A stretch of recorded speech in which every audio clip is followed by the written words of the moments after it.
So, Mr. Speaker, they're saying now, we are selling our strategic asset, we are selling this, every item that this, even if today you are to sell a... If you read a book called The Mayor of Casterbridge. Yes, Mr. Speaker. By Thomas Hardy. Yes. He says everything is for sale as long as the price is right. Correct. And he proceeded to auction his wife. And Mr. Speaker, I want to remind you something. In the year 2004... And that mayor proceeded to auction his wife in a party. Mr. Speaker, and I want to remind you something. When I came to see you in the Ministry of Foreign Affairs, and I was the mayor of Migori, when I entered your door, you called me the mayor of Casterbridge.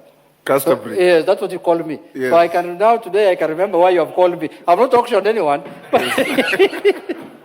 Anyway, Mr. Speaker, not to lose my thought process, Mr. Speaker, I think Kenyans should know that what's happening in this divestiture of Safaricom is for the good of the country. Mr. Speaker, you are raising 244 billion shillings in this divestiture. You leverage 10 times. You get 2.5 trillion shillings today so that you invest it in infrastructure. Then waiting for another 15 years to make that kind of money, Mr. Speaker. What common sense? Common sense tells you. And then people are saying that this country, this company is going into the hands of foreign people. Mr. Speaker, so long as you're operating business in Kenya, whether it is foreign-owned or locally owned, the fact of the matter is regulatory authority belongs to the government, Mr. Speaker.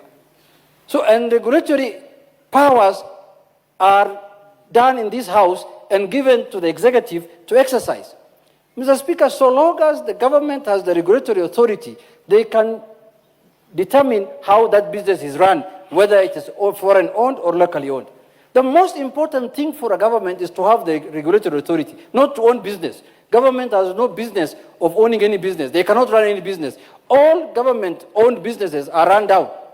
That's why this Safaricom was sold to foreigners, to Vodafone, was listed in the year 2010 or somewhere. I can't remember the year. In the year 2000 when it was started, then later there was an IPO, which raised only 50 billion. And today we are raising 244 billion shillings.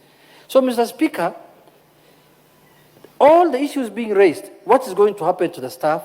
What is going to happen to the agents? Who told you that Safaricom, when the divestiture happened, who told you that Safaricom will not need agents? Who told you that Safaricom will not need staff? Who told you that Safaricom will not still operate the way it's operating? That's a pedestrian. Who told you? Why will the running of the business change just because the ownership has changed? So I think that's a pedestrian way of, making Kenyans think that their cow has been sold cheaply or in a manner that is not right. Mr. Speaker, I think all mature assets must be sold and new ones must be created. That is how the world is run. Look at the developed countries. Are they still running, matatus and buses like the way we want to run here in Kenya? Government wants to run small things. Government must run big things. Government must build airports. Government must build expressways. Government must build big dams that have huge electricity supply. The government must build technopolises. Government must run metropolises. Not government should not run a telephone booth and a telephone company, Mr. Speaker, that any other Kenyan can run, Mr. Speaker. Now, Shad Merali, you started Kensel. Now you're competing with Meshad as a government. Get out of those things. Run big things as a government. And that is why now we have the National Infrastructure Fund. That's why I want to end my argument. Mr. Speaker, look at developed countries that have gone far way ahead of us. They all have the National Infrastructure Fund. That is where we are going. Look at where the country is being taken to. Don't be stuck. Change, I know, is difficult. Don't be stuck there. Don't be stuck in villages like Omunyoro. Come to cities. Come to cities, Mr. Speaker. Mr. Speaker, the National Infrastructure Fund in the next 5 years is going to transform this country. And I've seen it being politicized. People saying that, this is fund for someone. How is it a fund for someone? We have many funds, including the national government.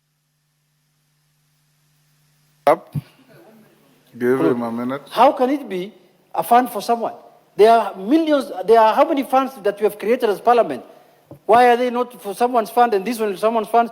This fund is subject to Auditor General's processes including the Women Fund, and this fund is subject to all regulatory authorities, is subject to auditing. The control of budget, Mr. Speaker, it does not authorize withdrawals from funds. It is in the Constitution, the way the Finance Chair has explained to us, Article 206. So, Mr. Speaker, it is either we all board this bus going to Canaan through Singapore, or you remain in Wamunyoro. The choice is yours. Thank you very much, Mr. Speaker.